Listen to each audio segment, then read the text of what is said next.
Hello viewers, in this video I am going to show you how to generate a strong password use Bitwarden. First, click on Bitwarden extension icon, then click on login.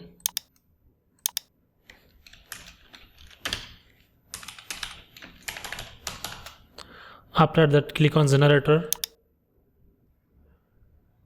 then click on password.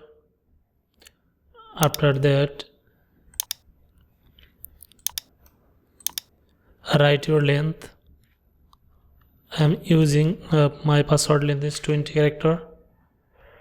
Then include A to Z and a special icon. Now you can see here already a strong password is generated in 20 character. You can do same thing in another way.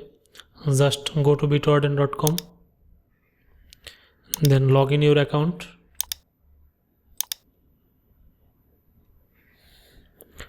After that, click on set tools, then click on generator.